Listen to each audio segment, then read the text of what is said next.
Lo hago. De parte de mis compañeros diputados, les quiero dar la bienvenida a todas, a todos, a este lugar que es el de las muchas voces, un sitio en el que impera por encima de posiciones partidarias la tolerancia, el respeto y el compromiso con México. Es normal que haya filiaciones partidarias, pero siempre a condición de que aún estas se subordinen al interés superior de la nación. Estamos en tiempos en los que México reclama de sus representantes acuerdos en lo fundamental. Podemos eventualmente disentir en lo periférico, en lo secundario, pero no en la parte vertebral. Y una de ellas, para enfilarme hacia el tema que nos ocupa esta mañana, es la decisión colectiva adoptada en 1824 de asumirnos como una república representativa, democrática y federal. Lo traigo a cuento porque lo republicano es, para quienes nos hemos ocupado de estudiar el derecho y la política, la antípoda de la monarquía. Y ha habido en la historia nacional dos episodios breves, por fortuna, de orden monárquico. Al consumarse la independencia, que como bien dijo el doctor Garrido, la impulsaron criollos, es decir, diríamos españoles no peninsulares, que más que buscar la independencia como una reivindicación social, lo que pretendían era evitar el gobierno español y hacer el gobierno desde el nuevo país a cargo de ellos, de esta oligarquía de la que estamos hablando. Por eso es importante poner en contexto que Agustín de Iturbide, uno de los impulsores de la independencia, acaba erigiéndose, invistiéndose en Agustín I, es decir, la primera, e insisto, por fortuna, breve monarquía en nuestra historia nacional.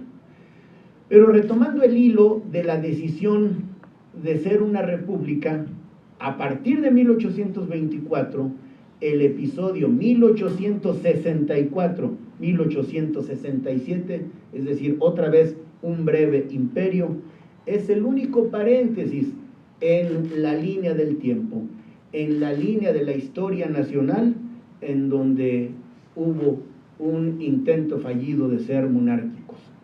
Ni siquiera en los dos episodios centralistas, en 1836 y 1843, dejamos de ser una república. Si bien se optó transitoriamente por un estado llamado unitario, en el que desaparecieron los estados, es decir, los estados de la república, y se convirtieron en departamentos política y jerárquicamente dependientes del poder central. Ni siquiera en ese tiempo dejamos de ser una república. Y mi opinión es que las posiciones que antagonizan al punto de decir si los conservadores son malos, si los liberales son buenos, o si los centralistas no lo son del todo y los federalistas son buenos, creo que esas posiciones de maniqueísmo no son necesariamente buenas. Lo importante, insisto, por encima de esas decisiones, es tener un profundo amor y compromiso por México. Y de eso se trata el libro finalmente, de acreditar cómo el patriotismo acendrado de los mexicanos de entonces hicieron que el intento fallido de unos cuantos claudicara y feneciera en un lapso muy breve. El número 7, en la historia nacional, especialmente en la historia del poder público, parece ser emblemático. 1847 se expide el acta de reformas impulsada fundamentalmente por Mariano Otero, que recuperaba en su parte fundamental los preceptos de la Constitución del 24. 1857, un monumento jurídico al liberalismo, al republicanismo con la Constitución de entonces. 1867, del que vamos a ocuparnos, 1917, el tiempo de expedición de la Constitución, ahora centenaria, de Querétaro justamente, de modo que 170, 160, 150, 100 años estamos conmemorando de hitos, de momentos fulgurantes de la historia patria. Pues bien, estoy en la línea de pensamiento, en el concepto aquí sugerido por don Andrés Garrido del Toral, a propósito de esta, diríamos, consolidación independentista de 1867. Y Mariano Otero, de quien hablé de soslayo hace unos minutos, nos sugiere una manera sintética de describir a la sociedad de entonces. La describió echando mano de expresiones de José María Luis Mora que se habían dado años antes, como una sociedad fluctuante. Es decir, un México en donde había instituciones, maneras de pensar y de ser, de un México que no acababa de morir, es decir, de un México postcolonial que no iba a cambiar por decreto, por la sola consumación de la independencia o el establecimiento de un nuevo régimen jurídico y político, y un México que no acababa de nacer, es decir, un México que aún no se consolidaba política, jurídica y socialmente. Ese es el México de la mitad del siglo XIX, y justamente porque acusaba cierta fragilidad este estado de cosas, es que aparece como un interregno, como un paréntesis de la historia patria, el advenimiento de una monarquía fallida. México en 60, por ubicarnos en la línea del tiempo con una fecha cierta, adolecía de estabilidad política, es decir, tenemos una precaria estabilidad. La reciente guerra fratricida, es decir, las guerras que más daño hacen, que son las guerras entre hermanos, había polarizado a la sociedad.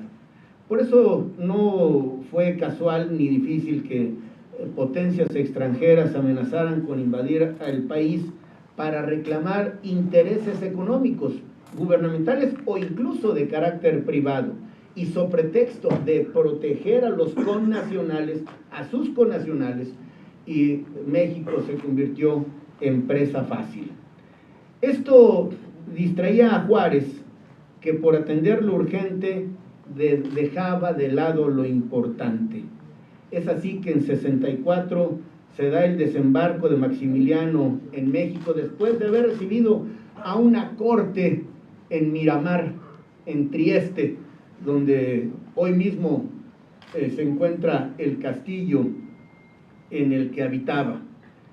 Y con el respaldo, como ya dijo el doctor Garrido, de Napoleón, como suele llamarse a veces en la historia, déjenme dar esta licencia, Napoleón el Pequeño, en todos los sentidos. Marcó el inicio del último gran enfrentamiento entre conservadores y liberales. Lo describo así porque a partir de entonces inician gobiernos que, si bien generan estabilidad, me refiero al de Porfirio Díaz, estabilidad económica y solidez institucional, deja de lado el crecimiento uniforme o posterga lo que hoy podríamos llamar las políticas públicas de contenido social. Pero regresemos al episodio del que se ocupa el libro que estamos presentando. Maximiliano se debilitó por sus serias diferencias con los conservadores. Qué paradójico. En muchos aspectos de la vida pública, Maximiliano era de pensamiento más liberal y de más avanzada que los que lo invitaron. Seguramente para muchos resultó hasta decepcionante. La retirada de la milicia francesa tras 3 años de batalla que lo dejan desguarecido. Y bueno, algo que me tomo la libertad de anotar en el prólogo, Querétaro se identificaba, y estoy citando a Selma Davil, se identificaba principalmente con la corriente conservadora, dado el peso de la tradición religiosa y la gran concentración de la tierra en manos de unos pocos, en manos de una élite económica y política. Ahí estaban los mejores generales de Maximiliano: Miramón, Mejía, Esa es alguna de las razones por las cuales fue elegido el sitio. Y en 1867, dicen las crónicas, vistiendo un traje al estilo mexicano, Maximiliano fue recibido con gran júbilo por los queretanos. Y bueno, como suele pasar en este país, hoy mismo, un país festivo, que lo que requiere solo son pretextos para la celebración, hubo fiestas patronales, peleas de gallo en el Coligallo, por cierto, funciones en el Gran Teatro de Iturbide, festejos de carnaval, las procesiones del Corpus y los tribunales de Semana Santa. En el ámbito popular, así está consignado, se llenaron las pulquerías y las tepacherías, así como el casino de la ciudad, obviamente para las clases más acaudaladas. Querétaro, cito ahora Maximiliano, maravillosa, completamente italiana, con un acueducto gigantesco, grandes cipreses y palmeras y de un clima completamente tropical. Pero en 1867 el jolgorio no detuvo a las fuerzas republicanas que en mayo entraron a la ciudad literalmente a cañonazos. El esfuerzo de guerra de los conservadores mutiló al Teatro de Iturbide, le extirparon el techo de plomo para alimentar el hambre de municiones que exigía el fuego de las armas. Dice José Félix Zavala, el emperador se dirigió al Cerro de las Campanas, pero al no poder romper las líneas del enemigo, comprendió que ya había perdido la batalla y entregó su espada en señal de rendición. Derrotado el emperador, diezmadas sus fuerzas y flagelada la urbe, Querétaro fue llamada, y ahora Chicobel nos hace una enmienda, fue llamada la ciudad maldita. Querétaro necesita amparo, protección, consuelo. La clemencia sienta muy bien a pechos nobles a la vista de un pueblo desgraciado. Se escribió esto en el periódico local La Sombra de Arteaga. Pero bueno, en esta especie de silogismo eterno, de dialéctica sin fin, del horror de la guerra, renació la República. Y la ejecución de Maximiliano, último, para fortuna de nosotros los republicanos, último emperador de México, con ello se sentaron las bases de un Estado robusto de carácter republicano, cuya característica es actuar con base en la ley y nunca por encima de la ley. Otra de sus características es la separación entre poderes y el equilibrio entre los mismos para evitar el ejercicio absolutista de la autoridad. La renovación periódica, es decir, la puesta a la consideración de la ciudadanía, porque el ciudadano es al final el personaje más importante en un sistema democrático. Y demostró este hecho que el único imperio permisible, si se le puede llamar así, es el de la ley. Es importante, perdón la digresión, en inglés, a lo que nosotros llamamos en el lenguaje jurídico-político el Estado de Derecho, en inglés se describe como rule of law, que si fuéramos literales en la traducción sería justamente el gobierno de la ley, es decir, el imperio de la ley. Refraseado, que todos, absolutamente todos, tenemos que someternos no solo a la letra de la ley, sino al espíritu que entraña, es decir, a la intención profunda que llevó al legislador a disponer las cosas de este modo. Y con eso, el robustecimiento de la igualdad jurídica de las personas, de la libertad en todas sus manifestaciones, de la seguridad jurídica y por supuesto del patrimonio. En fin, Querétaro en la restauración de la República es una obra de enorme calidad, es escrita en un estilo, déjenme echar mano de algo coloquial, en un estilo sabroso. No está hecha para doctos, está hecha para todos nosotros, que tenemos apetito por saber más, porque en esa medida podremos servir mejor.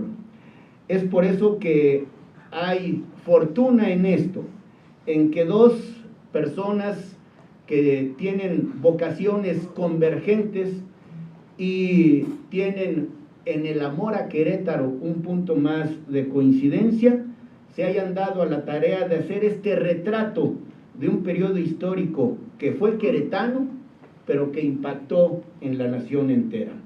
Felicidades, con respeto y actitud fraterna, a mi respetado amigo, el doctor Andrés Garrido del Toral, profesor, cronista y hombre de bien.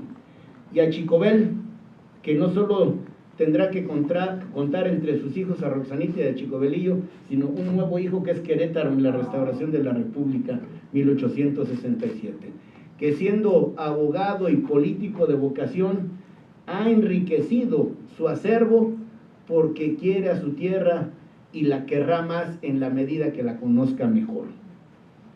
Las y los diputados cumplimos el compromiso que es histórico, pero al mismo tiempo ético, de honrar un legado que se fraguó en Querétaro hace 150 años. Y lo honramos, lo digo con verdad y con actitud absolutamente bien intencionada, discutiendo, respetando, construyendo acuerdos, sabiendo que la condición de mexicanos nos obliga a velar en todo por la patria. Y la expresión patria, la palabra patria, quiere decir la tierra de nuestros padres, esa tierra que irremediablemente lo será de nuestros hijos. Muchas felicidades. Felicidades a todos y gracias.